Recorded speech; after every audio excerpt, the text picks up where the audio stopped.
మీరు ఇంట్లో ప్రశాంతంగా కూర్చున్నప్పుడు సడన్ గా పోలీసుల నుంచి వీడియో కాల్ వస్తే మిమ్మల్ని డిజిటల్ అరెస్ట్ చేస్తున్నాం, మీ అకౌంట్స్ నుంచి మనీ లాండరింగ్ జరిగిందంటూ బెదిరిస్తే సాక్షాత్తు task force, CBI, ED, IT అధికారులతో సహా, లేకపోతే సుప్రీంకోర్టు పేరుతో కాల్ చేస్తే మీ గుండె ఆగినంత పని అవుతుంది కదా. అవును, సరిగ్గా ఇటువంటి అనుభవాలు ఎదురవుతున్న వాళ్ళ సంఖ్య ఈ మధ్య భారీగా పెరిగిపోతుంది. ఏ చదువుకొని వాళ్ళు మోసపోయారంటే అదొక సంగతి, అది వేరే విషయం. ఎమ్మెల్యేలు, పోలీస్ ఆఫీసర్స్, న్యాయవాదులు ఇలా మోసపోయిన వాళ్ళ జాబితాల్లో అన్ని రకాల వాళ్ళు ఉంటున్నారు. మనిషికి ఏదో ఒక వీక్నెస్ ఉంటుంది, మనసులో ఎక్కడో ఒక భయం ఉంటుంది. కరెక్ట్గా ఇటువంటి వాళ్లే డిజిటల్ అరెస్ట్ స్కామర్ల వలకు చేపల్లా చిక్కుకుపోతున్నారు. భయాలతో వణికిపోతున్న వాళ్లను, భయపెడితే లొంగిపోతాం అనుకున్న వాళ్లను ఈ సైబర్ నేరగాళ్లు టార్గెట్ చేస్తున్నారు.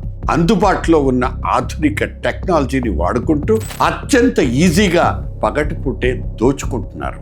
దీనికి చెక్ పెట్టడానికే సిబిఐ ఆపరేషన్ చక్ర 6 పేరుతో దేశవ్యాప్తంగా సర్జికల్ స్ట్రైక్ చేసింది. తెలంగాణ, ఆంధ్రప్రదేశ్తో సహా 16 రాష్ట్రాల్లో 80కి పైగా ప్రాంతాల్లో 60 స్పెషల్ టీమ్స్తో ఏకకాలంలో దాడులు నిర్వహించింది సిబిఐ. చెన్నై, కోల్కతాలో 2 అరెస్ట్ చేసి షెల్ కంపెనీలు, మ్యూల్ అకౌంట్స్ ద్వారా దాదాపు 2 కోట్లు మళ్లించిన నెట్వర్క్ గుట్టుని రట్టు చేసి పారేశారు. మన 2 రాష్ట్రాల్లో ఈ మధ్య కాలంలో డిజిటల్ అరెస్ట్ విపరీతంగా పెరిగిపోయాయి. ఈ మధ్యే ఆంధ్రప్రదేశ్లో ఒక రిటైర్డ్ ఉద్యోగిని సరిగ్గా ఇదే తరహాలో బెదిరించి 26.5 లక్షలు కాజేశారు. ఈ నెలలోనే హైదరాబాద్కు చెందిన ఒక 70 ఏళ్ల వృద్ధుడికి సిబిఐ అధికారులమంటూ ఫోన్ చేసి దాదాపు 2 కోట్లు లాగేశారు. ఆయన ఆధార్ కార్డ్ అక్రమ లావాదేవీలకు లింక్ అయిపోయిందంటూ బెదిరించిన ఈ కేసులో 3 అరెస్ట్ చేశారు. ఇక పోయిన నెలలో మల్కాజ్గిరిలో చట్ట విరుద్ధమైన కేసులో చిక్కుకున్నామంటూ భయపెట్టి ఒకళ్ళ నుంచి 71.25 లక్షలు వసూలు చేశారు. ఆ నిందితుడు అరెస్ట్ అయ్యాడు కూడా. ఏప్రిల్లో జగిత్యాల జిల్లాకు చెందిన గాజర్ల అవినాష్ అనేటువంటి యువకుడు కంబోడియా వెళ్లి సైబర్ నేరగాళ్ల ముఠాలో చేరాడు. మన దేశంలో కొంతమందిని డిజిటల్ అరెస్ట్ పేరుతో 24 లక్షలు మోసం చేసిన కేసులో ఇతగాండి హైదరాబాద్ పోలీసులు పట్టుకున్నారు. సరిగ్గా ఈ సంవత్సరమే ఫిబ్రవరిలో ఢిల్లీకి చెందిన 3 మన హైదరాబాద్కు చెందిన వ్యక్తి నుంచి దాదాపు ₹1 కోటి కాజేస్తే సైబర్ క్రైమ్ టీం అరెస్ట్ చేసింది.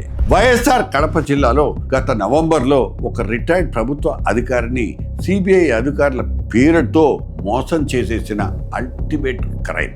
డైరెక్ట్ గా పోలీస్ స్టేషన్, కోర్టు సెట్లు వేసి వీడియో కాల్ ద్వారా ఆ అధికారిని భయపెట్టారు. ఆయన బ్యాంకులో ఉన్న దాదాపు ₹30 లక్షలు కాజేశారు. ఈ కేసులో కొంతమంది ఇంజనీరింగ్ విద్యార్థులతో సహా 12 మంది దొరికారు. అయితే ఇక్కడ ఒక చిన్న ట్విస్ట్ ఉంది. ఈ మోసగాళ్లకు మూల్ అకౌంట్ల ద్వారా నగదు బదిలీకి సహకరిస్తోంది కూడా మనవాళ్లే. తెలుగు రాష్ట్రాలకు చెందిన కొంతమంది బ్యాంక్ అధికారులే కాచులకు కక్కుర్తి పడి ఈ ముఠాలకు ఫేక్ అకౌంట్లు తెరిచివ్వడం మన సిస్టంకు పట్టిన దౌర్భాగ్యం. వీటినే మూల్ అకౌంట్స్ అంటున్నారు. ఒకవైపు మన ప్రభుత్వాలు డిజిటల్ ఇండియా అని గొప్పలు చెప్తున్నాయి, కానీ అదే డిజిటల్ టెక్నాలజీని వాడుకుని మోసగాళ్లు పెద్ద పెద్ద చదువులు చదివిన వాళ్లను కూడా ఇట్టే పుట్టలో పడేసుకుంటున్నారు. గ్రౌండ్ రియాలిటీలో ఆర్థిక పరమైన భద్రత లేదనేది తేలిపోయింది. డిజిటల్ అరెస్ట్ స్కామ్ నడుపుతున్న ఈ నేరగాళ్లే ఏకంగా సుప్రీంకోర్టు వెబ్సైట్కే నకిలీ పేజీ సృష్టించారంటే అర్థం చేసుకోండి. మన వ్యవస్థలు ఎంత వీక్ గా తయారవుతున్నాయో ఇటువంటి నకిలీ వెబ్సైట్ల ద్వారా టార్గెట్లను భయపెట్టేసి వాళ్ళ ఖాతాల్లో ఉన్నదంతా దోచేసుకోవడం ఒక రివాజ్ అయింది, ఒక పరిపాటి అయిపోయింది.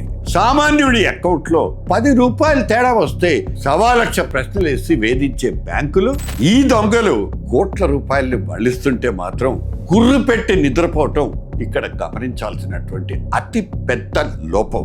ఒకవైపు పోలీసులు టెక్నాలజీతో నేరాల్ని అడ్డుకుంటున్నామని చెప్తున్నా జనాలు మాత్రం అవగాహన లేకుండా మోసపోతూనే ఉన్నారు. అసలు మన సున్నితమైన ప్రైవేట్ డేటా ఈ నేరగాళ్ల చేతికి అంత ఈజీగా ఎలా వెళ్తోంది? వ్యవస్థలోని లోపాలని వాడుకొని స్కామర్లు అడ్డుకుంటుంటే ప్రభుత్వాలు ఎందుకు ప్రేక్షక పాత్ర వహిస్తున్నాయి? డిజిటల్ లావాదేవీల గురించి మైకుల్లో ఊదరగొట్టే అధికారులు కఠినమైన సైబర్ భద్రతా చట్టాల్ని ఎందుకు అమలు చేయరు? Why not?